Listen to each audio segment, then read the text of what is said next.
welcome to the OTP podcast, where we bring you unfiltered and uncensored football conversations. I'm your host, OJ, joined by my co-hosts, Chinny and Mr. Y. How you guys feeling? Same old shit, bro. Another week What's down, cracking? 5 down. Bro, trust me, boys. Decent week still, man. Good week of fixtures. Certain 3-point collectors. We collected and our their 3 points this week. PTSD, I was on Twitter just like I tweeted like I can't wait to see how Mr. Y and his PTSD are going, but he just ignored it, carried on going. So I think for our two teams, it was a good weekend. We need to get a United fan on the pod, fam. Look, guess the parent because I'm ready. No, of course. All right, well let's get straight into it. Let's start. Let's get cracking. Oh no, Jay. All right, so Liverpool make Wolves pay for misfiring in front of the goal. So I personally want to start with the team sheet. I spoke heavily on the team sheet being wrong. I feel like I spoke heavily on the last show that if we are going to have a makeshift, I thought Konate would have started. Everything else I think I got wrong because I thought Konate would have started. So I get the makeshift defense. So if having a makeshift defense and we've only really got one recognized number 6, for me he has to play. So I was very I was very on Klopp's decision making for that personally, because if you're playing like Kwanzaa played, he played well. I think he'll come in tenfold. He will save us a lot of money with not having to sign another centre back. We still need to sign another centre back, but I mean in terms of future, but you have to play your only recognised number 6 to protect your back 4, and we saw it early on. No protection. McAllister was getting caught a lot on the ball. He's not a number 6, so when I look at Twitter, so everyone's saying, "Oh, he needs to drop him." I thought when Klopp, I'll jump in ahead, but when Klopp started him, I thought it was I would love to have seen him been braver in the substitutions, bring on Endo, and then I was saying take Curtis off, and then obviously bringing on Diaz in that. And then maybe allowing McAllister to actually play his free-flowing football further up the pitch. But we went 1-0 down. I thought it was bad defending. It was brilliant from Wolves, but I also feel like it was terrible defending. I feel like we had opportunities to try and get rid. And look at Mr. White's face right now. It's like I'm not buying any of this. I'm not buying any of this. I'm listening, bro. I'm quiet, bro. I'm listening, bro. I'm letting you talk your shit, bro. No, but I'm just letting you have your moment in it. But carry on. Yeah, bro. Talk, bro. Cool. So I feel like we started that way. I get why our attack kind of chose itself with obviously our South Americans coming back and then being told Nunes had a muscle injury. Didn't look like that was the case, but stuff like that. And then it was a terrible first half. Just awful. The team looked like they were still on international. Our best players came up from that started international. They looked like Dominic. He looked very passive in the game. McAllister taking too many touches and when he tried to free up the ball, it was just all slow, and he was just giving the ball away. Gomez was on the right side. We was getting torn a new arsehole. I can't lie to you. Gomez was getting absolutely murdered on that side. I thought for that, because I know Mr. White was ready for that. He's ready for me. I'll be critical of my team. And then I feel like Matip was just everywhere. Sometimes he didn't really give no leadership. It's crazy because our youth Kwanzaa was actually, for me, the best defender for us, and he didn't actually have to do much. He just literally played calm, relaxing football. Every time he got the ball, he didn't force it. He didn't have to run out. He was happy to pass the ball back to the keeper. He was showing short. He was passing. He went forcing passes just to slow down the defense, and that's crazy considering that was his first start, and he's a kid. So I think the goal, personally, we could have done a lot better in that. I think we had opportunities to try and get rid of that ball, or we should have done better. There was a lot of time where Gomez was just actually getting mullered. But as soon as the second half, the back end of the first, Wolves was very unlucky to not get a second, maybe a third. The back end of the first half was when we had that 4 shots on goal, like literally the last minute. And I felt, okay, we kind of seem like we might be able to get into this game. Klopp made some subs and impact instantly, and it was a game of 2 halves personally, and we just looked much better in the second half. More together. It was absolute Diaz and Nunes go out there and cause absolute chaos and try nick a goal, and ended up winning. Yeah, that 12:30. You done now, yeah? You're done. Yeah, man. Yeah. Broke the voodoo, yeah? Broke the Done. curse. Done. Done, yeah? You know what, yeah? I'm going to give Liverpool some credit, because obviously it reminds me a lot of 15-16 Liverpool, right? When Klopp... I think you say it reminds you of Arsenal under Wenger. Well, you know. No. It reminds me of 15 when Klopp first came in, when you lots were having to outscore your opponents, because there's no real balance to your team. You can see that's quite clear. I mean, McAllister got yellow carded early. They were cutting through the middle of the pitch so easily. You were so open. The lack of a number 6 is clear to see. And they were having fun, boy. Pedro Neto was in his bag. He was cooking. I stayed away from the group man. chat when he was cooking. Yeah. I stayed away. Pedro Neto predominantly plays on the right for Wolves. They put him on the left and said, "Go cook Gomez all game, bro." Bro, that first half from a winger was probably one of the best first halves I've seen in a while from a winger. Like he was having his way with my man, and he couldn't do nothing about it. And it's kind of nice to see as well, because obviously he had a bad knee injury, and there was a bit of, when you come off an ACL, you never know if they're going to come back the same. So it's nice to see that he still had that that burst of pace. Mm-hmm. That ability to take a man on and whatnot. I do think you lot got fortunate in the first half, because what's his name should have scored. What is Mr. White? If Liverpool had conceded more than that one, then it's a very tough comeback for you guys. Yeah, it definitely is. It definitely is. You Cunha and Mateus Cunha. Let's get it real, man. That was a howler, bro. That was an absolute howler. Never needed to jump for that header. Yeah, should have just stood there. That would have been an easy goal, and that's been his biggest issue. And it's crazy to think that Wolves paid 40 M's for him. 40 M's. He's a Brazilian. It don't matter, bro. He can't put the goal. He can't put the ball in the net, bro. He does everything but the final bit of the game. So you lot got fortunate that first half, but again, the difference between you lot between 15-16 Liverpool and now is that now you just have more world-class shooters. And obviously you got Mo Salah in his creative bag. I think he got 2 assists. So and he's been doing that. Because he did the own goal in it. Yeah. Yeah. And he's been doing that this season. So he's added like another feather to his bow, you know what I mean? Because he wasn't as creative last season. He's always been more of a goal-getter. But this season has been more of a creative threat, which is more of a traditional like winger in that sense. He's not all just about the goals. And I said it before, man, and I've said it various times, that Liverpool's attack is their trump card. That is what will bail you out of situations. But it's also going to be... We spoke about it the other day. We said that would be the problem. Like you said that Wolves were going to come, their performance have been good. And like you said, it was exactly the same thing. Good performance, especially the first half. And what happens? Liverpool shooters come. You can't smile, Mr. White. He's saying, well done to you. You guessed it, and it was right. Bro, and I said, listen, and on any given day, that game could have been a different result. And I always say, going away to Wolves, or you're going to Everton, you're going to any away ground, it's about collecting the 3 points by hook or by crook. And you lot done that. So I'm gonna give you credit for that. But where I'm gonna start saying, where I need to kind of talk about Klopp again is in that midfield, because the way that they were able to penetrate the middle of the pitch so easily is ridiculous. And had they been clinical, or had they been clinical, it would have been a completely different game for you lot. And that can't happen. And you've seen it happen too many times this season, in moments.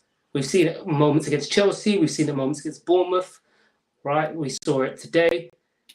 And that will catch up with you. You can't, that in itself is not sustainable. To allow teams to attack the middle of the pitch so openly.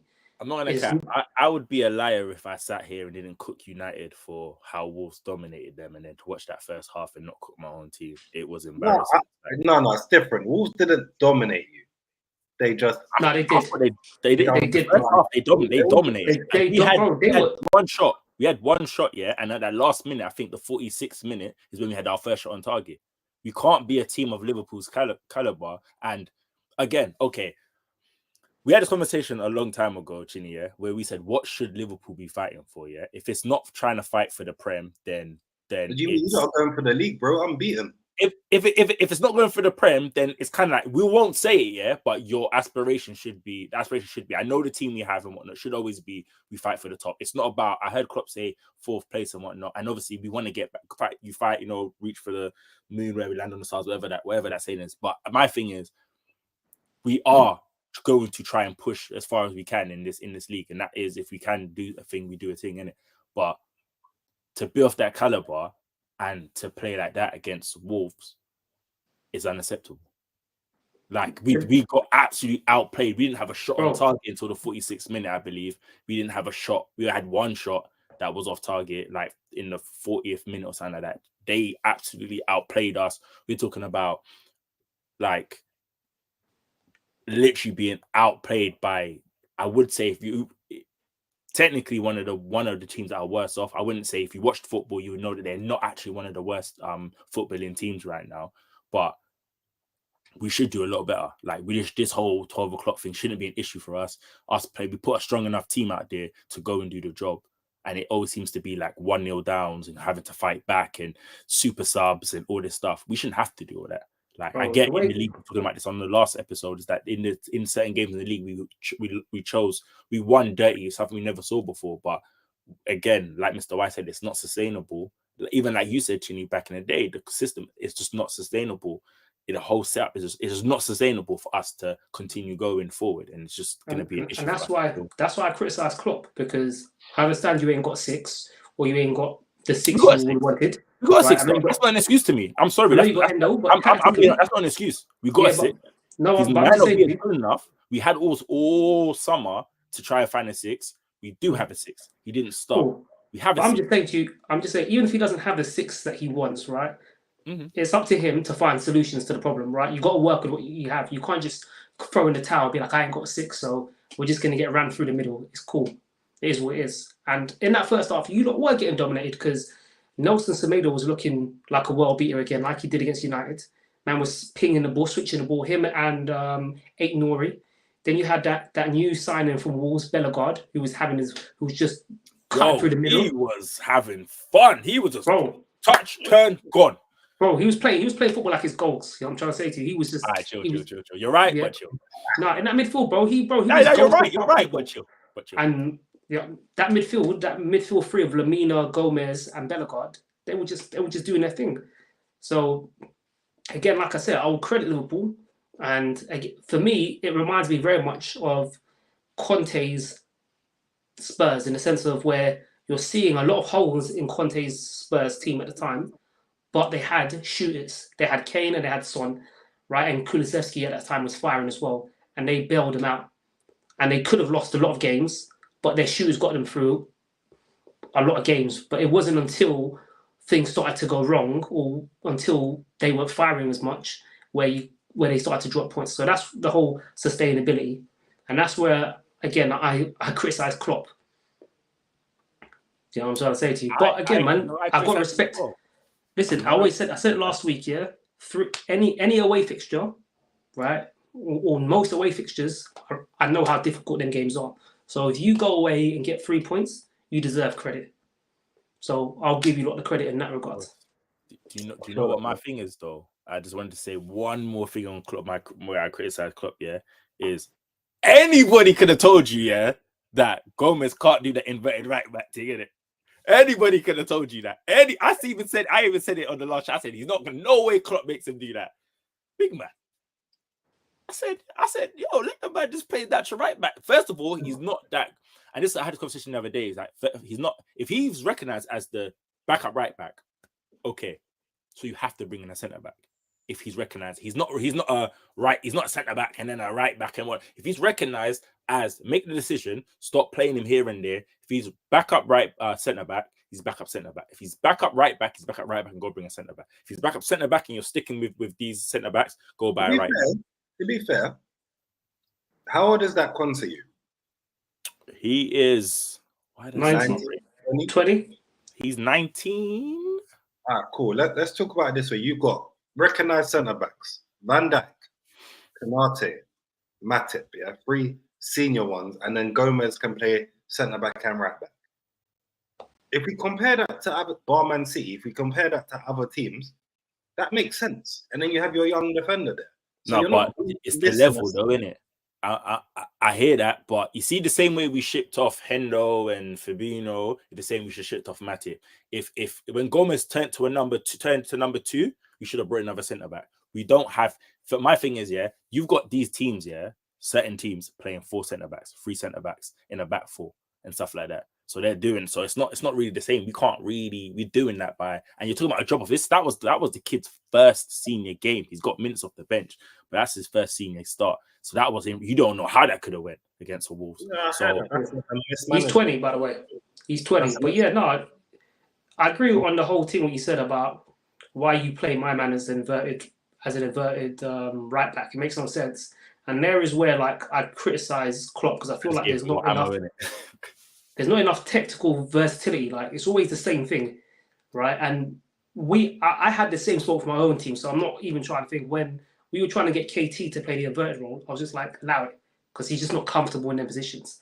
Just use him as a traditional left back, adapt the whole way you're playing, and find a different way to use it to play the game when Zinchenko in the squad. And the same thing you got to do with Trent. You can't have a defensive-minded right back now ask him to come into midfield and start linking. And you could see he wasn't as comfortable in that position.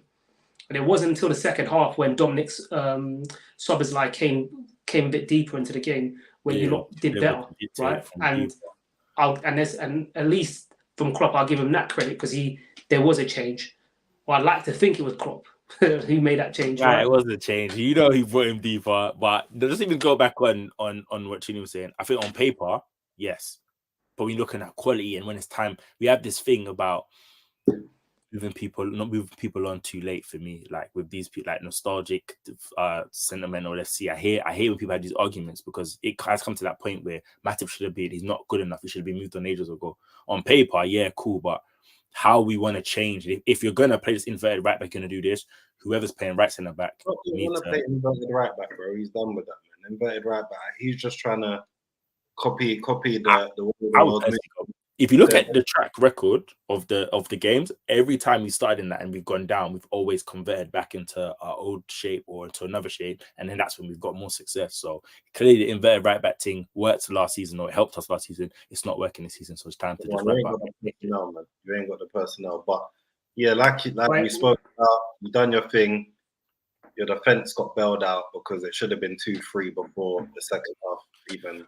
Well, I find it funny, innit, that Arteta gets labelled as copy and Pep, yeah, but my man, big Klopp copied Pep as well, but no one really want to talk about that because he's never done no inverted right back team. He's not a possession-based manager in that kind of way. He likes his heavy metal football, but people don't want to talk about that, right? You're just lucky you got the demon Mo Salah, bro. Without him, God, only God will bail you out. And you see when the African Cup of Nations comes, yo. Right. Yeah. You know what? It's actually, they're not going to be affected, Chile, Have you not seen what happens? There's a mid-break in January around the same time as the African Cup of Nations. I did not know that. Yeah. I was going to say in January. So they're not really, they might lose him for maybe one game, if anything, but there's a break in January. They've introduced a little break after Christmas. Yeah, what? 1-2 weeks? Yeah, so that'll be around the same time as the African Cup of Nations. So he'll only miss like one game. Hopefully Egypt stay in it for as long as possible. Don't worry. No Salah, no problem. Moving on. Who knows, boy? Saudi Arabia might come knocking again, boy. Drop 150 on your doorstep. No chance. Take him in summer. That's cool. But, so we move on, yeah. Tottenham leave it late to push the blades into to push the blade into Sheffield. I didn't write it. That was good. I literally went over my head. That was good. To push the blade. Metaphor kings and that. I like that. That was shitty. I'll give you that one. I said push. I thought, push the blades. Okay. I see again. I'll let you lead this one. Go on, Andrew. You know what? I was watching the game and I was smiling, all the way up until the 90th minute. I'm there, man's ready to fire in the group chat. I'm thinking, yo, I got a couple of Spurs fans here. I'm ready to hit. Bro, a few minutes later, this Richarlison Don decides to turn up. What? Oh, the pain. The pain.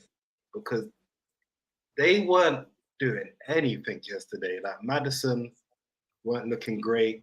That Son number 9 that we spoke about, and that's where he needs to be. It weren't the same dynamics as the game before. Yeah, they just looked bang average again. They were playing their little tidy football in here and there. I thought Basuma was all right again as well. I think he's been consistently their best player this season, him and Maddison. But Basuma was good again. But the game just looked like it was going out of reach. They controlled the game, but they weren't firing. You know them games last year that Kane would just hit you with one, hit you with two because he's just that good in and around the box. They don't have that right now. And yeah, Richarlison pulled the last minute heroics and got them the 3 points with a great header. I thought, you know what, his assist, yeah, because I don't really associate Richarlison with being aware. His assist for me was even better than his goal. Because like he was actually aware to go past the man and then cut it back to Kulusevski, who absolutely smashes it into the net with his weaker foot, by the way. Kulusevski was a top bargain for Spurs. But, bro, I was pissed.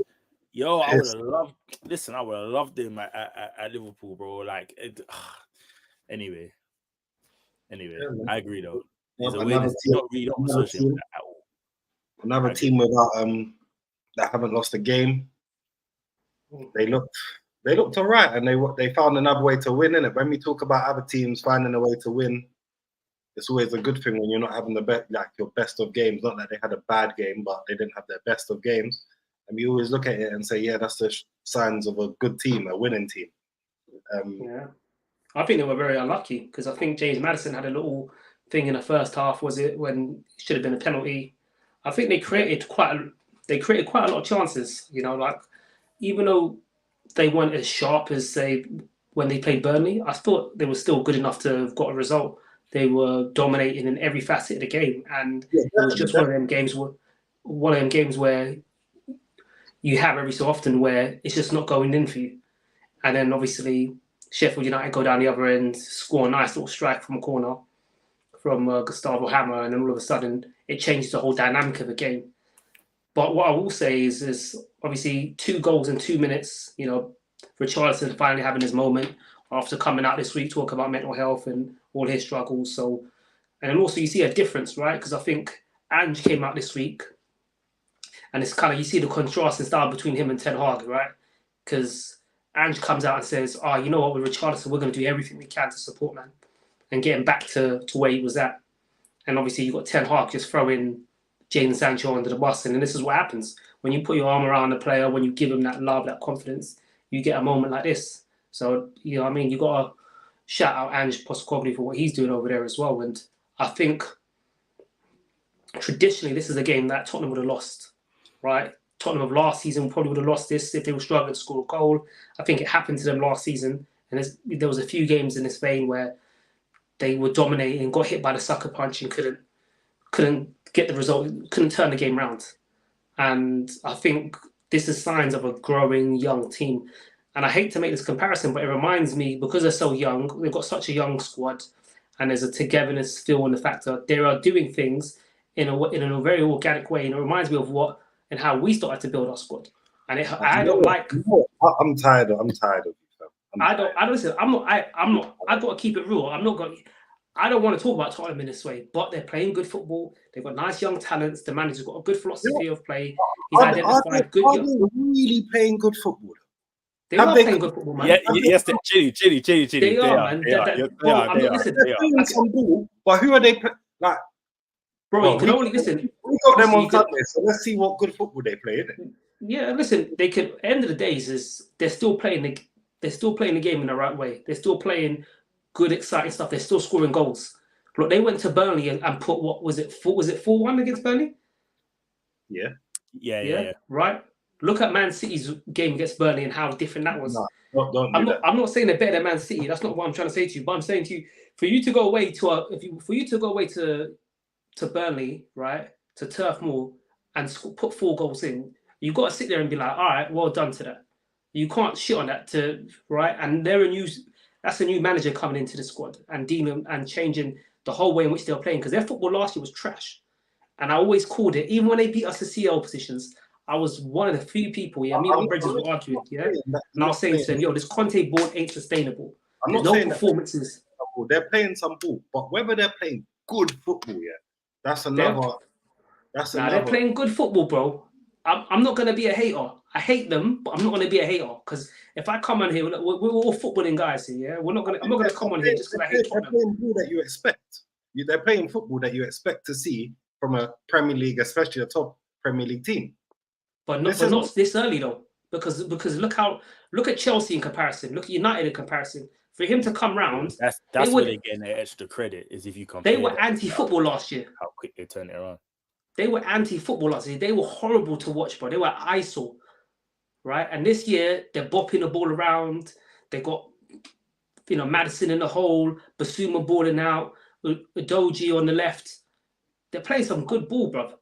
For me, I just thought that he's made it very simple, and he's making them play a style of football that they know how to. He's not making anything too advanced, doing anything too crazy with their tactics. He's saying, Maddison, go play where you know how to play. Kulusevski, go play where you know how to play. Basuma and Sarr, do your. He's not. You'll give him more credit than that, though. Bro, because I'm imagining there's an give him more credit than just go out there and have fun. Yeah, no, not go out there and have fun, but he's making everything so simple. There's an art in simplicity as well. Like that's good coaching. Sometimes, like just doing the simple things right and getting people to play in the right positions, because a lot of managers don't do it. And we saw Conte not do it. We saw Jose Mourinho going and not do it. We saw who was the other one they had? What's the one from Wolves? Nuno. Yeah, they had Nuno come and struggle to do it. So I'm saying to you, for him to go and do it so early on, regardless, you've got to give him credit. And on top of that, you can only judge them on who they play. They beat United, cool, albeit not a good United team. Let's see how they do against us. But I'm not going to shit on them until there's a reason to shit on them, because I'd like to keep the same energy. I want people to talk about my team in the same way I talk, to be fair and just, and I'll talk about other teams in that same way. That's just the way I look at it. As much as I want them to be shit. When Arsenal was in their first season of Arteta doing Arteta ball, everyone was looking at us like we're jokers still. Like the team's still dead. Apart from Arsenal fans, no one cared. Only until you know when it changed though, because for me the first 2 seasons of Arteta wasn't Arteta. I think it really kicked in halfway into his first full season, right after we beat Chelsea. That's when we started to see Arteta ball. We started to see a philosophy. The first 12 months before that, it was more of him just having to deal with kind of trying to balance the squad and trying to get results within that, but also trying to change the culture. So it wasn't until I think when we played Chelsea on, I think it was Boxing Day or just before Christmas, and then that's when Emil Smith-Rowe and Saka scored. It wasn't until then when Arteta's football started to kind of shine and we started to see more of it. And that was what gave me some sort of indication as, this is where they're going. So, again, like I said, I'm not sitting here calling them title contenders. I'm not sitting here over-gassing them, saying they're going to be things. But they're looking good. They can only beat who's in front of them. And we'll see how shit pans out. Obviously, their biggest problem would be injuries. They haven't got the biggest squad. They've got a good starting 11, but outside of that, if they pick up injuries, they're shed. They're absolutely shed. But they play 1 game a week, so they might be able to balance. That's where their advantage is. Yeah, so still early days, but you got to credit when credit's due, man. 5 games, no losses, new manager, new playing style. They're doing well. You can't really knock it too much. They're doing their thing. Even though Chini's trying. Right. Hey, I know that's painful for you. I can see the pain in your eyes, bro. I can see the pain. What do we do? All right, cool. All right, next. Anything else? All right, could have been there. All right. We move on to a team that have been doing their thing. City overcome early scare to see off West Ham. Mr. Why you want to start? Right, the machine keeps going, man. That Man City machine, bro. You know, He's this saying is it week in, week out. his favorite words. Bro, it's a mission, bro. You know what? They go in, they churn out the results. I mean, obviously, Haaland the machine ain't really, like I say, he ain't computing. You know, I mean, the software must be updating because he's missing a few sitters. He's missed some. Bro, yeah, he's missed some sitters this season. Like, if you think about like how many goals he could be on, I mean, he missed 2 sitters. I remember at least 2 sitters against West Ham. I think he missed like 2 or 3 against Sheffield United away. Right, so that's already 5, right? Not even chances, sitters, not sitters, yeah, sitters. I'm talking absolutely like the one when Doku went across in the first half when was tapping. Then he had another one where the guy cleared it off the line. Like, there was 2 of them. One went wide of the goal, which is insane to think. And one he didn't get contact with. But again, like, they haven't hit top gear, but they're just doing their thing, man. Obviously, seeing Doku come in. I'm not gonna lie to you. I have to. Like, I hear what you're saying about City, and they are a machine and stuff. But the same love that you apply for their machine, you don't apply for all the other teams. Still, like, you don't apply for our own team. Well, yeah, but we haven't started talking about our own team. And I was going to talk about it. So we'll see what I say about our own team. We'll see. But I'm saying to you, look, see, this is almost like City's new heritage now. Like, by hook or by crook, they go out, they turn out results. And obviously, the introduction of Jeremy Doku on the left-hand side for Grealish, you just see a difference, man. That athleticism, that pace, that power, the trickery. Like, you see what a real wing can do. Like, his stop and start burst is ridiculous. And he's going to be problems for a lot of teams because he's happy to go down the outside. He's happy to cut inside, right? And that, you know, he came in on that the beginning of the second half and cut inside, nice little goal, and he was just a threat all game, man. And even if he doesn't start, like, could you imagine Grealish playing for 50, 60 minutes, and then you've got that pace to deal with from minute 60 onwards with tired legs? Imagine he's going to cook.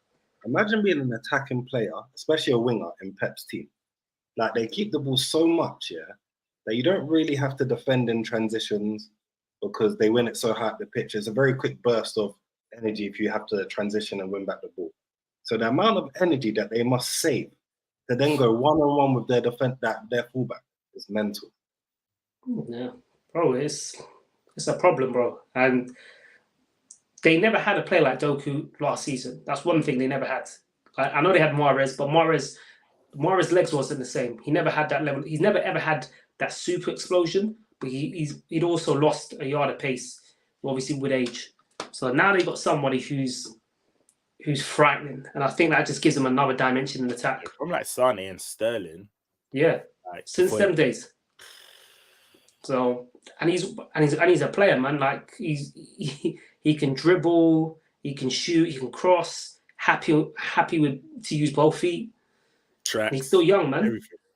Right? And usually Pep has this little thing where he likes to, let people kind of like, he'll bring them in slowly right into the squad.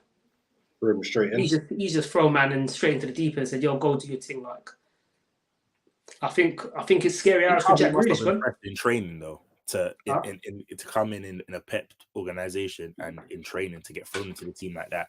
I know obviously injuries and whatnot, but it could have been those other options.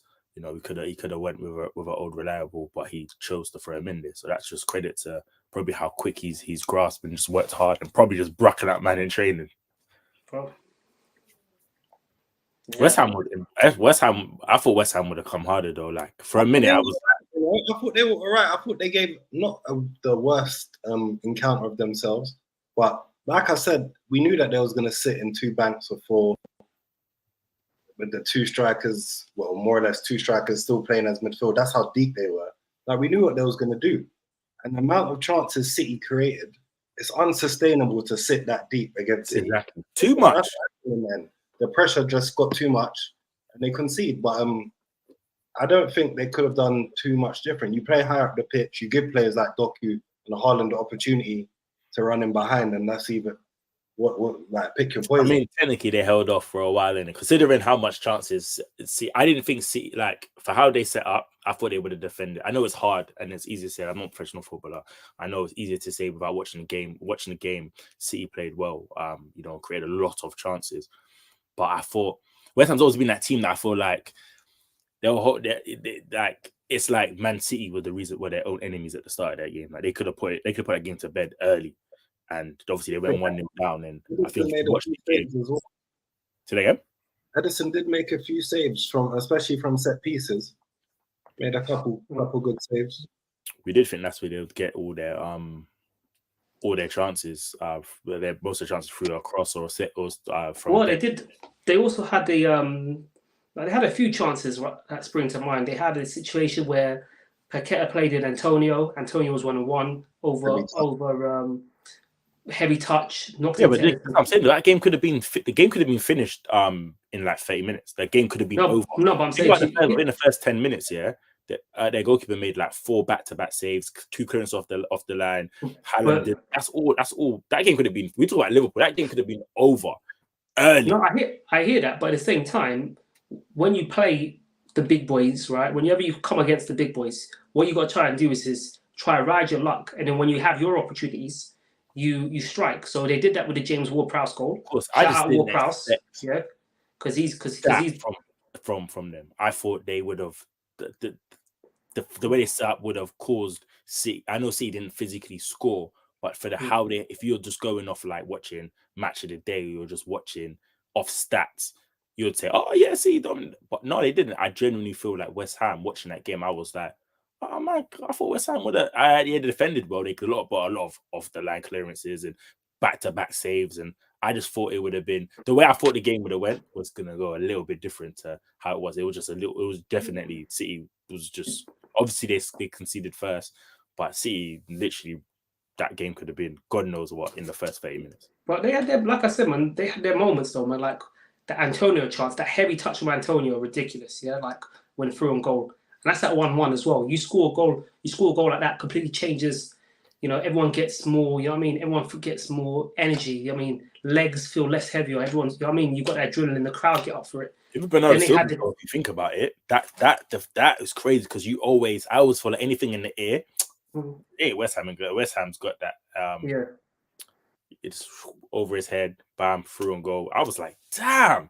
And then they had the Emerson chance as well. Do you remember when Emerson kind of like did like I think Paqueta played him in and he did this, he ran into the box and he took a shot, just went past the post, had a little deflection past the post. When you play Man City, like I always knew City were going to dominate, but I knew there'll be moments in the game that if West Ham were able to be resolute, to be tough, they'll get a chance to kind of to get a break, to get a chance. And they did get that. They held it, they rode the storm, but they had their chance. That went down to great, like obviously they played well defending, but I was down to luck. Them missing good opportunities. Yeah, but that's what you need though. I hear it. I'm just saying, like my idea of West Ham in that game was gonna come and they was gonna set up two sets of fours and they're gonna just like defend, but they're gonna defend well. They're gonna you know what I mean, and it's gonna be able. But I watched it and I was like, damn, Man City should really be like 4-0 up. Well, I think Paqueta looked good, man. I can't lie, man. The way he plays football, man, he plays it like it's goals, like that way he shields, like he'll just invite pressure onto him, and then he'll do a little bit of skill, a little bit of dribble, or a nice smart little pass to get himself out of tight situations. And you can see, not my FM22 Paqueta. I'll tell you that man wasn't doing that for me, boy. So, he looked good, bro. And then obviously James Ward-Prowse has come in. Another goal, right? And he's looking good, man. And he's playing a big part in that Moyes team. And you know, they've done a nice little rebuild. Obviously, they sold Rice, but they've strengthened the midfield as a whole, rather than trying to replicate and just try sign one body to get over to replace Rice. They've kind of just bought in Alvarez, bought in Ward-Prowse, and obviously they got Kudos as well. So City done what City do. They got the win that they should have got anyway.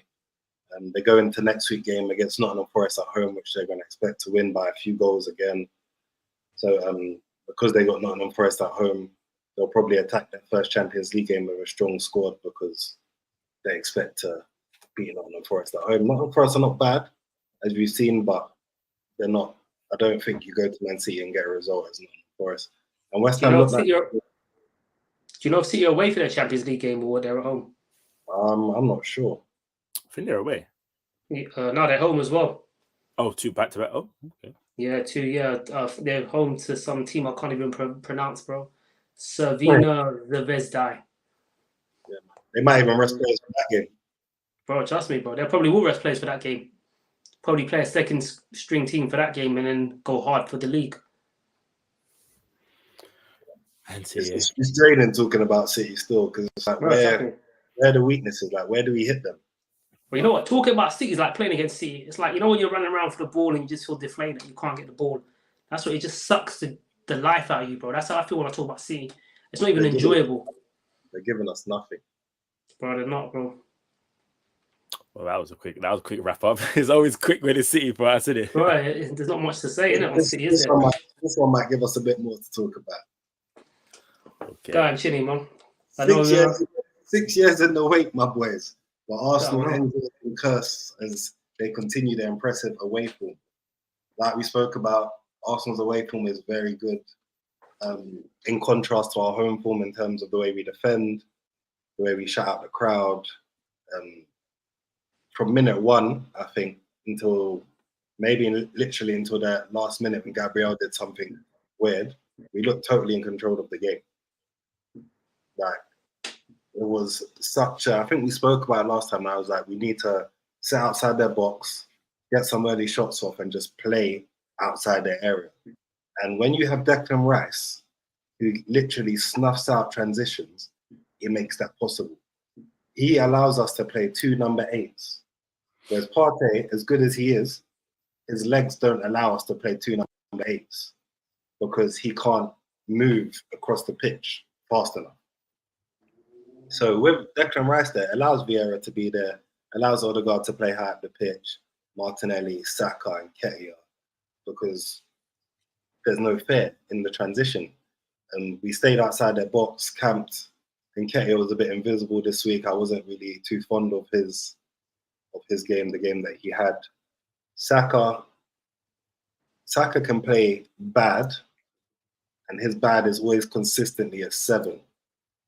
6 or 7 out of 10, which is why he's so good, because he doesn't ever drop a 2 or a 3. He'll give you a 6 or a 7, and then on good days he gives you a 9.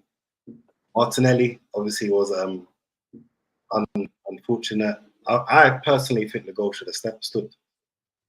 I think like Gabriel goes to play the ball to the right back or to the right centre back to Saliba. Beto deliberately tries to block the ball. So if we're talking about deliberately, are we talking about, does the other player deliberately have to make a pass for it not to be offside? Because then why would me as the opposition player turn around and pass it backwards? Unless I'm trying to do it. Like, I don't really understand the word deliberate and how they're trying to use deliberate. I deliberately tried to block the ball. Where it goes, that's, boy. So he deliberately tried to block it. Obviously, we've worked that out, and Ketia's got it. Vieira's really good, by the way. We spoke about that as well on Twitter, and some of the Arsenal fans and stuff, or in our group chat, about how Vieira would fare against the likes of like Gay and Nana, the Core in the middle, and I thought he was just really good. And that's he's just hard. looking like a new man. Strength and power. That's hard. Physical. He's looking like a new man. He's looking quicker on the ball, making decisions quicker, moving the ball faster, making the right decisions, and I'm loving it. I won't be surprised if he doesn't stay in the first team for a while and doesn't have a long run. But I am enjoying seeing him play there. I think he adds more like of a goal threat because he wants to always affect the game in front of goal all the time. He's always trying to play that ball or shoot, one of the two. And yeah, it was just a controlled performance. I thought getting a win was the most important thing. Of course, you want to win 2, 3, 4-0. But a 1-0 win against a team that we haven't won away for in 6 years, we take that. And like Mr. Wise said, we take that away victory and we just roll. We move. because I think the only downside to that game was that we lost Martinelli through an injury, and it looks like he'll be out for a month. But apart from that, you take it and you win. We got PSV midweek. We got Spurs in the derby on Sunday. So we just got count our blessings that we came away with a 1-0 win and move. Yeah. In relation to into the offside thing, I mean, I did some digging online. I was having a look, and it's quite BS, anyways. But they say like if the pass attempt to gain possession or clearance by the player in control of the ball is inaccurate or unsuccessful, this does not negate the fact that the player deliberately played the ball. So apparently, the intention of where the ball is played doesn't matter. So these are the rules. It's kind of bullshit, to be fair, because I like you, when I saw it, thought it should have been a goal. But again, that's neither here nor there, innit? Because we've ended up getting the result. You know, to start on, first thing I want to start with is on Declan Rice, because he's just different. He's just different class, different fucking class. Because the way in which his ability to win the ball back, his ability to cover ground, like you said, even physically, we had a midfield two alongside him of Fabio Vieira and Martin Odegaard. So he single-handedly dealt with that physicality of Onana and Doucouré. And last season, if you think back to last season when we played Everton, that was the issue. And back then we had Partey and Xhaka playing that role, and they physically dominated us. And that wasn't the case. And I've always said, like, one of Declan Rice's special skills, and it was an issue of why I've kind of, even since last season, I wasn't all up on Partey, is that Declan Rice just does what the game needs. He'll keep it simple, you know, and it's the same trait that Rodri has, which makes him the best, in my opinion, the best CDM of world football. He doesn't overdo it. He doesn't overplay it. He just does what the game needs. Partey's a baller. Partey can do things that both Declan Rice and Rodri can't do with the ball. But his biggest issue is his temperament. I feel like because he can do more, he tries to overplay it sometimes. So you'll get instances like what happened last year against West Ham, where he's trying to flick the ball up over the head of Declan Rice, or I can't remember who it was. I think it was the attacker, and then gets closed down by Declan Rice. You'll get those instances because he has more ability, but he tries to overdo things because he feels like he can, but he doesn't do just the bare necessity of what the game needs. And I feel like that's what makes Declan Rice special, and that's why early on, I was calling for us to sign someone like him, because in my opinion, that's what would make him one of the best CDMs of world football, because he covers, his ball recovery ability is like no other in the league. His ability to cover ground, his ability to drive with the ball, physically, he's a monster. But also he plays it simple and he keeps it smart, and he keeps the game going. And if he starts to add more forward passes and more line breaking passes, which will come once he understands how we play our football, it's going to be a wrap still. So I'm big on Declan Rice, man. I'm glad that fans are kind of waking up to what special player we signed, because he's game changing for me. I think the biggest compliment I can give ourselves is that it's more of a machine-like performance, and this is what I was going to say. This is one of the things I was going to talk about. So, like, it's no more. Last season, our football was beautiful to watch. It was fast-paced. It was energetic, but we could get hit on a counter. We weren't controlling games. We weren't sucking the joy out of. We weren't deflating teams with our passing. There were still moments where they can kind of grow into that game. But now it's like death by 1,000 passes, and it's very City-like in the way we do it. The football might not be as you know, as glamorous on the eye, but even so, we're still finding a way to get the results. And that is a very big compliment in that way. I mean, I would like to see more control. I'd like to see more chance creation, and I think that will come. But the fact that I think we limited Everton to like an XG of like 0.34. Like, their best chance was Doucouré diving for a penalty. Like, when you kind of look back and watch that game, there wasn't really much we gave him. You know, the Martinelli injury was a big one.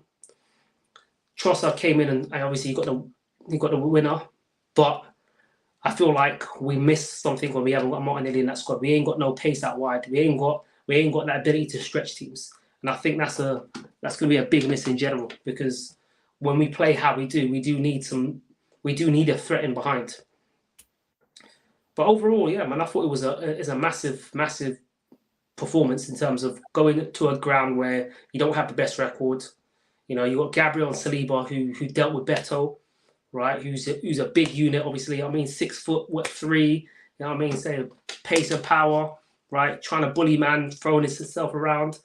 You know what I mean? Dealt with that comfortably. Rhea came in, comfortable, coming for crosses. Distribution was nice. So all in all, man, it's professional performance, and I keep saying it, man. When you go to away grounds, you just need to get them 3 points, man. Hook or crook, get them 3 points and bounce, right? So that's all that matters, man. And obviously, Saka's still not firing for me. I mean, he's been disappointing this season, but even with his disappointing performances, he still finds ways to affect the games, and that's what good players do. Like, even if they're not having their best of games, they'll still make some sort of contribution to the game. I think he got an assist against United for the Declan Rice goal. He got an assist for Trossard's goal with a nice little pass back. And that's all that matters, man. 3 points and firing, man. It's nice to see, boys. Nice to see. I'm looking forward to what happens when the full flowing football comes in, man. And when we start hitting final, like, you know, when we start moving full throttle, that'll be interesting. And hopefully it starts on Sunday against Spurs. Yeah, I think we'll see Jesus come back after Nketiah's performance. I think Jesus will come back into the team. Can't see him staying out for too long. And maybe we'll see Reece Nelson on the left. Maybe you might see Jesus on the left and Havertz through the middle. Yeah, you might do, man. I think it was nice that we didn't start Jesus, to be fair, because obviously he's just come off a knee injury. And I feel like sometimes fans get, as soon as someone's back, they expect them to be starting straight away. But you also got to manage. Yeah, you got to manage the minutes, because if we throw Jesus in there and all of a sudden he breaks down, everyone will be getting on the manager's back. Oh, he just came off a knee injury, just had a little clean up on his knee, and my man wants to bring him in from the start and go, like, why didn't he just rest him and bring him on as a sub, right? And that's what happens, and you've got to kind of like bed these players in. And I think we saw that with United and Højlund. I think Højlund came back from injury, and they did the same thing. And you've got to manage minutes, because otherwise players break down. And we got a lot of games coming up, man. We got PSV this weekend, Spurs, then Brentford in the cup, and then another game on the weekend. So games are coming through thick and fast, man. And we need everybody we can. Well, as you mentioned, Højlund at United, it brings us on to my favourite part of the show. Listen, I know you've been waiting for this, boy. I know you've been waiting for the smile, boy. I see all teeth come out, boy, for this team. So go on, man. Talk your shit, bro. I believe Man United viewers, it brings us on to my favourite part of the show. Man United slumped to a convincing 3-1 loss at the hands of Brighton. Where do we start? Where do we actually start? Because wait, let me start with the Erik ten Hag's choice of selection and formation. The guy went. They had Matoma. The guy went with Dalot as the right back. First of all, this is the first mistake. That was. Yo, no. United fans said that. Yo, I saw my right back. That's what United fans were going like. Yo, they love that guy. I think Dalot's decent. Obviously he must have slid his way into right back, because I haven't seen him since Jesus chopped the life out of him. But you're coming up against Matoma, and you put Dalot as the right back. Madness. Yeah, that was wild. That was the first crazy selection. Then they've got Reguilon at left back. I don't care if he's a natural left back. He sucks. I see Man United fans talking about, yeah, he's better than Shaw Ware, bro. If anything, they're both shit. So Reguilon's come in. Tottenham, he couldn't find the pitch at Tottenham, but he found his way onto the Man United starting 11. Then that was a wild transfer to me. Magically brought back McTominay into the middle and said, you know what, guys, we're going to play a diamond formation this week, and it's going to be Casemiro at the base with Eriksen and McTominay next to him, Bruno in the 10, Rashford playing up front that he doesn't even know where the middle of the pitch is, and we're going to go Højlund just hanging around. It was abysmal. It was actually crazy. Like, I don't know. Like, did they work on that in training? Like, when you come off an international break, yeah, you have what, 1 day, 2 days to prepare, depending on what players are with you, what players have gone on international duty, when they come back, what fitness they come back with, whatever. Where did you think that you had the time to work on this tactical approach against Brighton, who Brighton have and do play a certain way? Bear in mind, Brighton changed 6 of their starting 11 and went to Man United away and schooled them. Now, as a Man United fan, I don't know what I'd be feeling. There was one point in the game, I think it was when Gross sat that Oompa Loompa on the floor. And bro, they put 30 passes together in a minute and a half without Man United coming anywhere near the ball, sat the best centre-back in the world on the floor, on his ass, and then slapped it past his fraud and Nana. The man's called the Butcher. They call him the Butcher. Not crazy. You know what? United are a lot. Bro, it's 5 games in, they've lost 3 times. All right, can I ask you guys a question? Are you still rating the keeper? Or are you just saying, because the centre-back's Who's rating? Wait. You man said he's indecent. I said he's got... I said, man, them rate him too high. I don't think he's that good of a goalkeeper. Like, as a shot stopper and stuff, he ain't great. They bought him more for his playing abilities. You know what? But he's not done. But he's not better than De Gea. Other than to start playing, I hear that side of it. But I would have kept De Gea and go. I'll give you an example though. Yeah. Oh yeah. Like you see Edison. I don't rate Edison as a great shot stopping keeper. I think Edison's actually as a keeper, like in terms of a traditional keeper, I think he's very, very average. Right? He struggles a lot. Right? And even if you speak to City fans, you hear City fans talk. There's been a lot of criticism in the past about his shot saving ability and how it's cost them in previous Champions League runs prior to last season. Yeah, right. So I'm not going to sit here and I'm trying to keep calm. With Onana, I think if he was in a better team, I think if he was at an Arsenal, I think if he was at a Man City, you would see a better keeper. But I feel like Onana's mental is not there. You know, black man don't go and go, bro. From young. Nah, bro. Let's not do this, bro. Let's not do this, bro. It's the new age, bro. We got new keepers, bro. We got him. We got Mike. We had bro. Thank you. Mentally, he's in his own world. Bro, I can't lie to you. I hear what you're saying. I hear where you're going. But I genuinely feel like sometimes he just gets bored. He gets bored. And I don't know what it is. I don't know what it is. I don't rate him as a keeper. I've never rated him as a keeper. He's got one too many mistakes in him. And I feel like they threw De Gea under the bus. Obviously, he wasn't the greatest he went the greatest time, but they tried to act like De Gea played De Gea. I would have kept De Gea. Their style of football ain't make no difference. I hear you want to play a better style of football. You want someone to pass out from the back and whatnot. Bro, it's not working. They're not that good. He's not that good. But that, for me, that's more reflective of United as a team as opposed to... They should have kept Dean Henderson. In general, if you even him. If you look at United, their biggest problem is that, just in general, and I said this even about Van Dijk, and I said this, when you put certain players in certain positions where they should have more protection and you allow them to be got at a lot more, you will naturally see parts of the game where you think, oh, he doesn't seem that good. But I don't think his shot, like if you look at a lot of the finishes, he's got mistakes in him. I called this from before he. Bro, let's keep it 100. Let's look at the goals. Yeah, the Danny Welbeck goal. Nothing he. It doesn't have to be this game. In general, I'm saying I'm not personally comfortable. I would not be comfortable with him as my goalkeeper.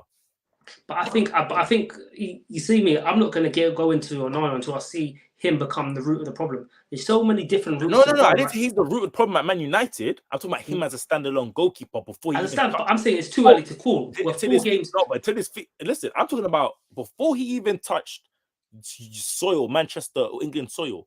We had this conversation. I don't trust him as a goalkeeper. Sorry, have. I don't think he's that good. I feel like people give him more credit than he is. I don't think he's that good as a goalkeeper. I think there's a trade-off. Problem, so I'm not solely blaming him, but I don't think he's a good goalkeeper. I think there's a trade-off. So I think like with Alisson, like for me, Alisson, right, is the best goalkeeper, traditional goalkeeper, and he's good with his feet. But I wouldn't say Alisson is as close to Edison with his feet. I wouldn't say he's ridiculously good with his feet. I think he's good. He's good enough, but he's not a playmaking goalkeeper. He's not the type someone to create from the back like an Edison can. I mean, I hear it. No, but listen, just because they do it once or twice No, doesn't make I just threw a passing comment. Don't mind me. cool, no, but I'm just saying, right? So I think there's a trade-off. When you want a creative goalkeeper, like we saw him in the Champions League final, Well, and I've seen, you still have to be a good enough goalkeeper. but I'm saying to you, there's a trade-off, right? So like, are we throwing him in this mix? Like, I hear you're talking about two. I think Edison is still a good goalkeeper for what people. I think Edison's Edison's okay, a better bro. shot stopper than him, but I think Edison compared to, I just feel like personally, I've always screamed this. He is not the guy people think is goalkeeper. I can't lie. Before we signed up for, he's still not that great as. So Before we- personally, he's not a before we problem, signed Ramsdale, but he's a problem as a goalkeeper. before we signed Ramsdale, I will like we were interested in no, and I was happy with that interest. And I'm not going to sit here and like just because he's moved to United, I'm not going to go and sit here and be. Was you happy in the interest of wow, we're going to get a ball playing goalkeeper so we can start doing that because we come from Leno who can't do that and Czech who can't do that? Or was you like, I'm going to get a sick keeper who's going to save these shots? No, it was more like I knew what. So I knew obviously something different, yay! No, so I knew Arteta is a disciple of Pep, right? So like, and he wants to play, and he's come through Barcelona and obviously Johan Cruyff and everything. So I knew that he wants somebody who's going to be comfortable playing at the back. And this is one of the best ball-playing goalkeepers of world football. In my opinion, he's one of the most comfortable on the ball. He can do line-splitting passes. He's like, especially when there's organisation. For me, the biggest problem at Man United right now is there's no real structure when they're building. I feel he looked dodgy at all his previous clubs as well. For me personally, when I watch him play, he don't give me. He's not a confident goalkeeper to me. I'm not confident with him as my goalkeeper. I've seen stuff from Inter fans online. I've listened to stuff from Inter fans. That's fine because football is about opinions and yeah. But I'm saying to you, I'm just saying I've been screaming this from before he was at Inter, at Inter, all the way to the cloudy skies of Manchester, and it's going so far. If you go for the first game, Wolves and whatnot, everything I was saying, his decision making sometimes a little bit whatever, and we're going to see more of that. Yeah. Obviously, we're only a few games in, cool. But when it happens, I'm going to say, "Ha! I told you." But you know what? I'm not comfortable with him in goalkeeper for my team. You guys can have him if you want him. Not comfortable. But can I just say this with goalkeepers? A lot of goalkeepers have, a screw loose. That's why they're goalies. Yeah, let's just keep it 100%. 99% of goalies have a screw loose. And we see a lot of mistakes. I've seen Edison come out and do some madness. How many football playing goalkeepers are there right now? There's not many, bro. Like real. What I was saying, we're scraping the bar right now. So I'm just saying he's alright, but for what you're talking, like say he's from the defense, he's gonna do this and he's gonna make this pass and it's gonna. When I see him at Ajax, when I've seen him, how long ago was that? Bro, but that was before. He can do all of that stuff. Of course he can. Because what comes with it, goals, bro. What comes with it, bro, is not worth it. For me personally, I don't trust him as a goalkeeper. But that's fair enough. Listen, United are in a slump. We can agree to disagree on that. That's all good. I'm just saying, for me, I look at him. The rest of the season is gonna prove me right, bro. Don't worry about that. I just look at it like if he was at Man City and he was there instead of Edison, I don't think there'd be a big drop off. And that's the way I look at it because I think he offers what Edison offers. I don't think Edison's an exceptional shot stopper. I think Edison's good, but there's a lot more goalkeepers that are. It's about being a shot stopper. It's about when you're required to save the shot, where is your head? Because when you're sitting at a team like Man City, a lot of the time you ain't doing nothing. But when you're playing, also depends on he's probably out here talking about the goalkeeper surgery. Listen, but you know what? Yeah, enough of the Onana talk. I want to kind of get into Rashford, innit? Because Rashford, right? Let's talk real talk, innit? Because Rashford, this game, man's a left winger, but he plays like a left striker. Firstly, you know what, big man, Rashford needs to stop feeding the kids and start feeding the striker, fam. Because I don't know what the fuck. Hey, that is a wild statement, though. I can't lie. I hear it, but it's a wild statement. Ban the kids. Shit. Bro. Sorry, Mr. White. No, it's all good, brother. Yeah, bro. Like, man has hero syndrome. Like, like you know when Donny's coming on pro clubs, yeah, and you just drop into a drop-in match on pro clubs, and you got everybody thinking they're that guy. Everybody's just playing for themselves. That's what Rashford does. He's just trying to build up his Abbey, bro. He's just trying to build up his character, get his stats and whatnot, bro. That's how he plays, bro. Like there's nobody else on that pitch. The amount of times he was running down that left side of that pitch, and if he looked up, Hoyland was there. Right, but man was just shooting, bro. I know you, man. I would hate to be a striker and have him as my left wing. I would hate it. It's like, bro, just play up front, bro. I'll go out wide. Like, bro, the worst thing is he can't. Listen, the worst thing is he can't play up front because he doesn't have the skill sets to back to goal. On top of that, my man's got again, like I said, not only does he have hero syndrome, he's got superstar syndrome, where he thinks he's Lionel Messi. So it's like, yo, you know what? I don't even need to work hard because I'm that guy. Right, I'm not going to press. Yeah, I'm gonna, you know what I mean? I'm gonna meander around the pitch, and it's all good because I'm Rashford. I scored X amount of goals last season. It's like, bro, you're not that guy, bro. Like, the only reason he doesn't start for England, bro. That's his, bro. He don't start for England, and on top of that, you've had one good. Like, remember, he's a guy that has moments, right? So he's had like one good season, one good season. One bad season, one good season, one bad season. Like you ain't Mo Salah, for instance. You ain't had like 5-6 years of like top level, you know, where you're delivering year after year after year.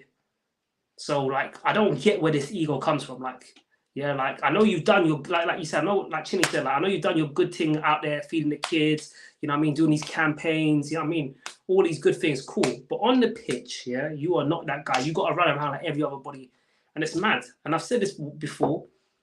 Rashford is just another Theo Walker. Just another Theo Walker, right? And that's his game is so simple, bro. Like it's. I feel well. I don't feel like guys. Fuck him, yeah. But I would be stressed as O said, as that was my left winger because he plays for himself. Like yeah, I get that he's a main threat in that team and he can take the ball 20-30 yards and he can cause havoc, but that don't mean you can't pass your teammates. And it was just ridiculous. And then obviously we see the fans losing patience when Ten Hag. Obviously Hoyland was booed off. Like he was booed when Hoyland came off. That, you know? Huh? I didn't hear he was booed off. You know? Yeah, I had a few games. No, not Hoyland. It wasn't Hoyland booed off. Ten Hag was booed for taking off Hoyland. Yeah, just to clarify. Yeah. Obviously, I get it because my man's come back from injury. And that's the example I was giving with Jesus earlier. I was like, look, it makes sense, yeah, because he's been out with a back injury, whatnot. You can't have my man play 90 minutes and then they got buy-in on Wednesday as well. They got to travel away. So, like, I get it, but you know that things ain't right when your own fan base is starting to boo your decisions you make. Obviously, it was Martial coming on for him. And, yeah, you know, I saw clips of them chanting Ronaldo, do like the Viva Ronaldo chant there.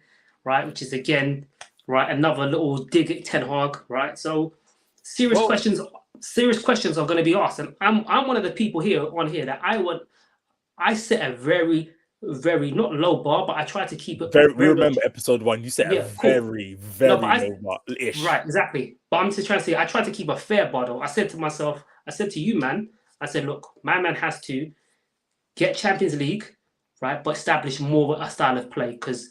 It's hard to, when you haven't done that, it's hard to do it and you will pick up L's along the way. But as long as you're building something, that's something that fans can grasp to and they can see some sort of light at the end of the tunnel. And I saw it with Arsenal, I've seen it with Liverpool, right? So I'm just trying to be just. Like when there's rebuilds, you got to kind of be fair with When you say Liverpool, you mean with Klopp, right? Yeah, with Klopp, right. Yeah, I've seen it with Klopp. I've seen it with Arsenal. There has to be some sort of transition and you got to see where the team are trying to go. Right, and with United, I was like, look, he's got more of his players in now. Let him build his style of play. With building style of play, you do lose results because sometimes it doesn't go. Yeah. It doesn't go for you. Yeah. But as long as you're seeing progress and you can see something like if he makes 2-3 more signings next summer, he should be closer to the title. That's more than enough. That's the minimum requirement. Anything else, you got to respect it because he would have changed the culture. He would have got style of play. If he picked up a cup, that's all additional. You know what? He disappointed. What's happened? Huh? He disappointed me with his post match where he said, you know, there was some good. He said, you know, he gave a lot. He said there was a lot. Basically, there was a lot of positives to take from the game. Obviously, everyone's unhappy, but Brighton spent big. Yeah, he spoke about spending money. And then we looked at Right. the starting lineup. Second Like team. 16 million, their team was. Bare freeze, bare win. And I was thinking, you've got players like Sancho just sitting there. Like, you've got players that, like, you've spent money. Yeah, cool. You didn't spend all that money yourself and whatnot, but you have some real quality serial winners in your team, and you are struggling. I would love, you know what it is? I'd love to see if he had hair, what his hair would be like. Remember when was it Neville?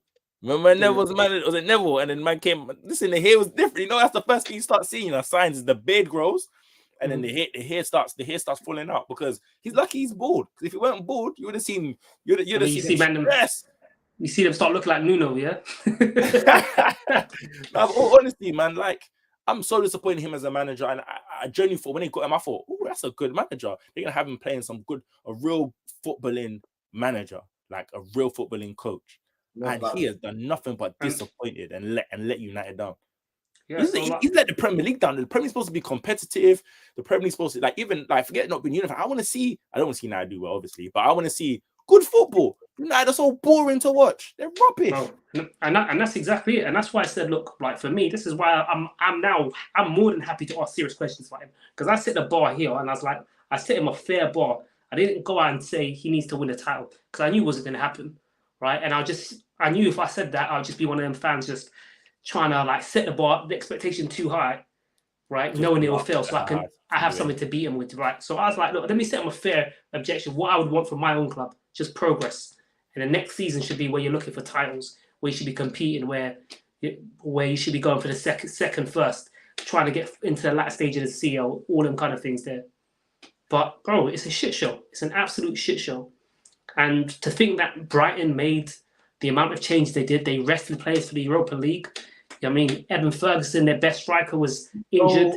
Estupinian wasn't there. Solly March wasn't there. Man. Told you, man. Danny Welbs on the last inning. Yeah, coming. I'm trying to say to you. So, you know, like, and serious questions need to be asked, man. Like, you know, he spent 90 million. He spent 90 million on Antony. No one told him to spend 90 million on Antony. Look at what City went and signed Doku for, right?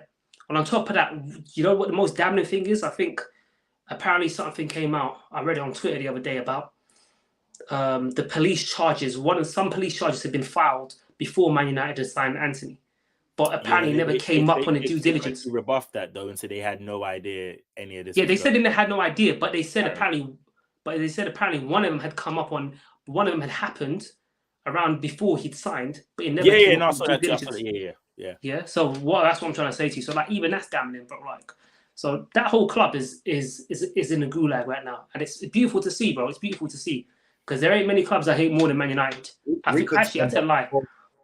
Episode talking about how shit or how in turmoil Man United are as a club right now. Like we might need a day where we just do one segment, just talking about everything. United hate along, yeah. It was fucking awful. But I feel like we're taking away a bit from Brighton because they came there with their changed squad. They still played the way the manager wants them to play. My second team. And I don't think that they would have known how easy of a game it would. After the first 5 minutes, the game was so easy. Like I watched it and like the way they're passing the ball, it's worse. Like their training sessions are definitely more intense than that. Like I can't believe they get close to try and press them. Like you're not trying to press the ball. I see Bruno doing a couple doggies and then throwing his arms. Rashford just walking around. Like, Bruno ended up at right centre back. I don't know what was going on. Yeah, Bruno ended up at centre back. It was mad. You've got these players. Like Lamptey has his first game this season. Yep.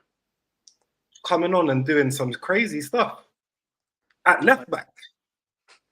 Bro, the ball just got sat down. Back, he's doing crazy stuff. Go through his legs. I just said United are an embarrassment. Like you said, that stuff you do in training, the intensity wasn't even the same, bro. Like, shout out to Zerbi, man. Inter squad friendly, if that. Shout out to Zerbi because the way he coaches his team. The way he had them demoralized, playing the ball around, making Bruno lose his head. You could see Bruno like going in the huff and the puff because the ball's just getting knocked. The triangles are getting knocked around him, and he feels like, you know, the ones that when you play with like a little kid, you go around, you spin around in a circle while they're trying to get the ball around you, like that. Like, you're just taking them for little boys. You know what? And it was beautiful to see, man. Considering after Graham Potter, they were like, you know what I mean? He was playing good football with Brighton, and then he's come in and he's taken them to a whole new level. And that's just like, damn, like nobody would have thought. I thought Potter football was with Brighton was up there, and he's come in and they actually got a script that clubs could follow and like players follow. They actually play exciting football. They look where they are in the Europa League with a team like Liverpool in there. It's crazy when you think about it. Like if they sign smartly again, they lose big names, but still end up doing great business and still competing on all fronts, and that's crazy. But you know what's mad as well? Remember under Graham Potter, they couldn't score for shit. That was their biggest problem. They couldn't score for shit. They were a nice team to watch, but they weren't potent enough. They couldn't put the ball in the back of the net. And De Zerbi's completely changed that. To go to Old Trafford and hit them for free, right? He's come to the Emirates, he's hit us for free, right? He's gone. They've hit us free, no? Yeah, they smoked us a couple of times. Yeah, I think they smoked you. Was it 4-1? All right, chill. Why are we still doing this? I just thought why? You just said yeah, and you went back to no, bro. I put my own team in there, so your team. Yeah, I put my team in there. So yeah, but you didn't say the result, bro. I said they hit 3 passes, but they hit 4 passes you too, bro. Bro, they played us like 3 I ain't forgetting that team, bro. Bro, we played them in a cup. They knocked us out the cup, and they smoked us home and away. All right, you're happy. All right, cool. Yeah, say no more. We've all held licks from them. That's cool. That's what you have to say. Bro, we'll hold a meeting afterwards, bro. Like, but nah, do you know what I'm saying? So more respect to them, man. They do their team smart, man.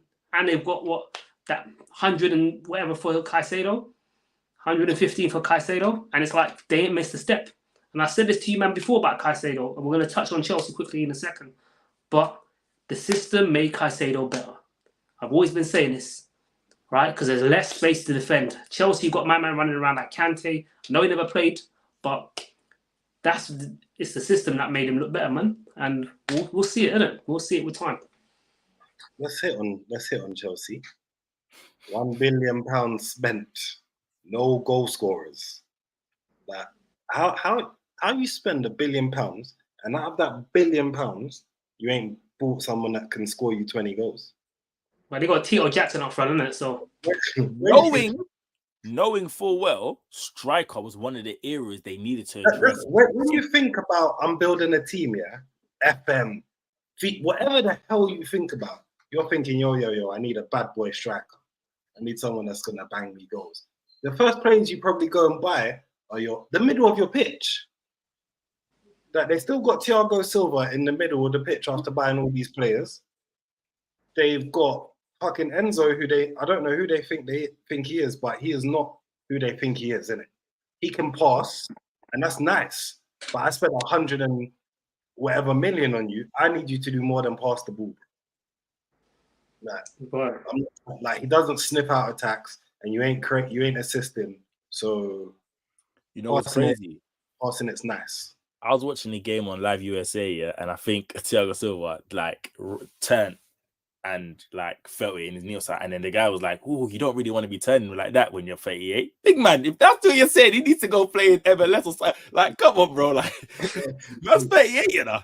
But not only is he 38, he's probably still better than the other Dons. Like big man.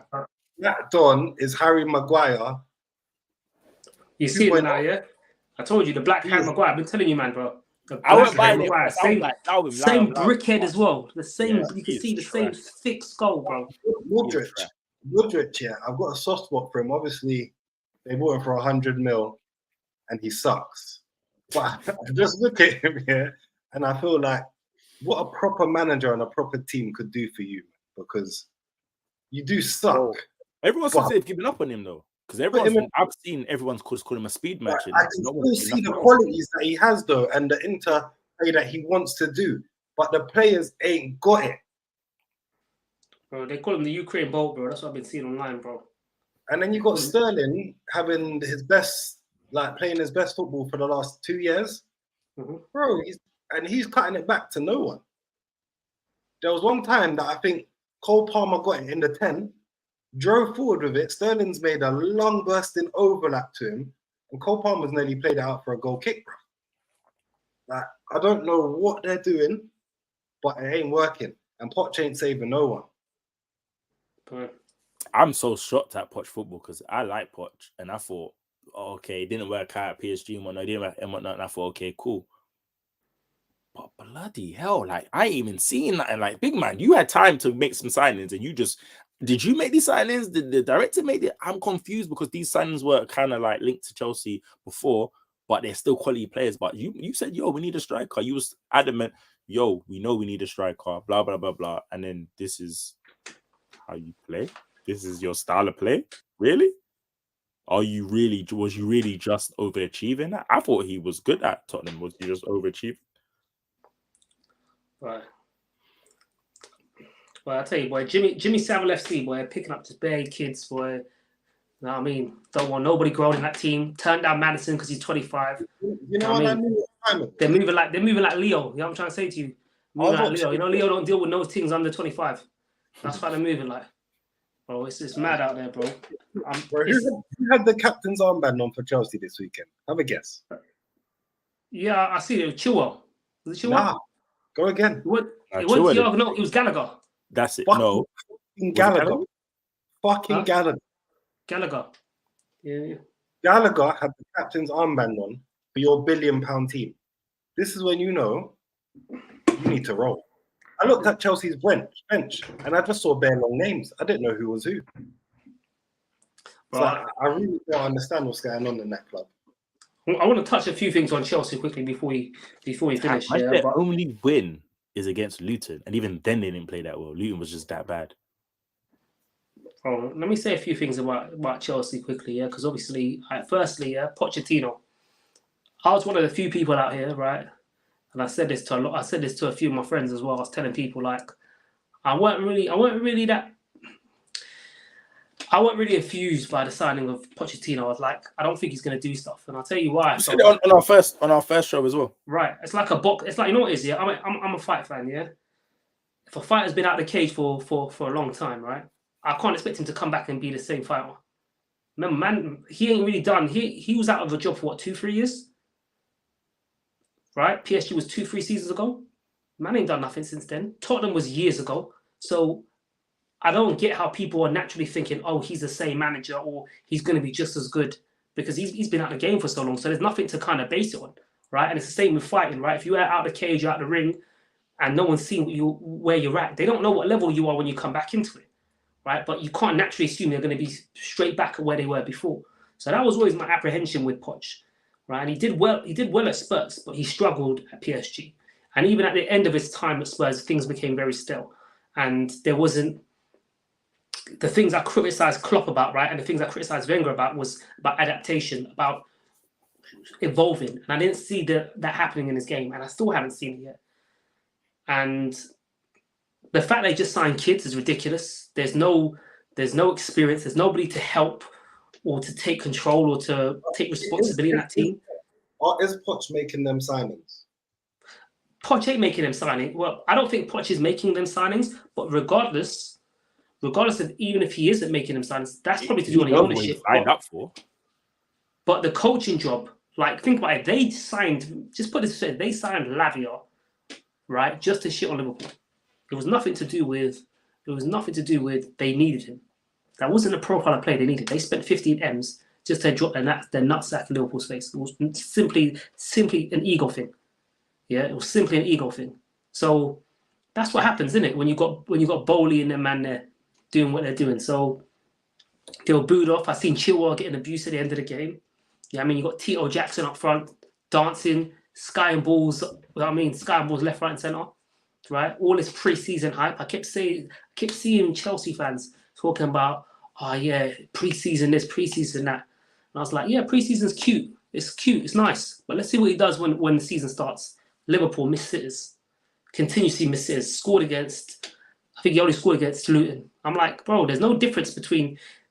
The only difference between him and Eddie Nketiah is that he's a bit taller, and Eddie Nketiah is probably more of a better finisher at the moment. Like, don't sit here and they will talk about him like he was the second coming of Didier Drogba, right? And I'm looking at him like, right, still just a raw striker. His whole name is built off the fact that he had a goal scorer's spurt at the end of his season at Villarreal. So this is what happens, man. And like I said, man, Poch was good at developing young talent.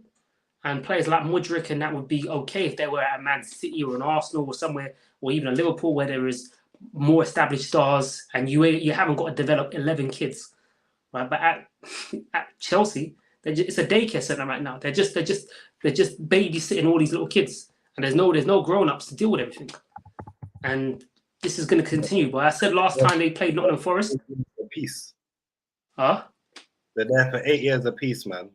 So that is crazy, bro. When you think about it, they literally signed kids to Death Row Records, and they still need signings, bro. Like they ain't competing. Like that's crazy. Bro, and I can't see it coming good, because if you go back to what Mr. White was talking about, what saves us is our goal scoring, innit? That's what wins you games. But I don't look at their front three, nor do I look at their subs that are the attack that will take their places and say, oh, they're gonna get bigger goals. There ain't nobody that screamed at me like that. Like, you see, when you went a man down against Bournemouth, yeah, or a man down against Newcastle. Imagine that happens to Chelsea. Who's going to be the people or the persons on the pitch that are going to take responsibility? There's nobody. You got Thiago Silva, but man's an OAP at centre half, just collecting his final paycheck. And it's like he's got to worry about his own personal fights and battles in that team. Bro, man didn't even want the armband. Man said, "Yo, Gallagher, you hold this." He's got nobody. He's just there for the bag now. He's had man's been a captain practically his whole life, in his whole adult footballing career, you know. Bro, that's a legend of the game. So, I think it's gonna be long for Poch. I think it's gonna be long for Chelsea, and I think this is reflective of the board. I think it's reflective of Poch as well, and his coaching or his lack of coaching. You know what I mean? Like, and you see the immaturity. I think there was a chance where Cole Palmer had the ball, and he could have, and then he plays like a little pass over to Sterling, overhits it. I think there was a chance where Mudryk slapped a cross in, and he just smacked it with too much power against, and it just hit off Gallagher. And then Gallagher missing sitters as well. It's farcical over there. It is like they're saying it's like they're playing their own, like, personal, like, you know, when you say this is what I want to do, I'm aiming to do this. If I've done my personal job, I can't be blamed for this result. I'm just gonna smash it across every chance I get. And if no one's in there, why are you not in there? It's crazy. Boy. It's mad still, boy. But long may it continue, boy. Long may it continue. We're not trying to see anything happen at the bridge. What? Let's just let that play out, because it's quite enjoyable to watch. I'm not gonna lie. All right, seeing United and Chelsea downfall, boy, is beautiful, bro. Long may it continue. Beautiful stuff, isn't it? But I guess we'll wrap it up there. Just want to say thank you to the guys who's watching, and who don't forget to subscribe, like, comment, especially post videos, comment. We're always looking at comments and stuff like that as well, so we can see, you know, and have great footballing opinions as well in the comment section as well. So make sure you're following us on Twitter, TikTok, Instagram, at the OTP pod, or hashtag off the post is what we do now as well. So I just want to say again, thank you to my co-hosts as well, Chinny and Mr. Wise. Is there anything you want to say to everybody that's watching or will be watching this in the future? Please no one at me about Man United, because I will come for you live on Twitter. But apart from that, you know, love for tuning in again. Hopefully we see a fun game. Champions League games this week. Obviously, it's our first round. So you lot might get something special this week, you might not. But right. Yeah, it's been a good show. Happy to have you lot here. here. Europa League, Liverpool's in there. Brighton for some exciting football as well. My team, no. Yeah, boy, it'll be interesting seeing Bayern Munich and them things there as well against United. I'm hoping they make them hold 5, 6. That would be nice. But it's Tommy Tuchel, so he's another bum, so I don't have high expectations on that one. But yeah, man, love people, man, and yeah, like, share, subscribe. We'll see you episode 9. Peace.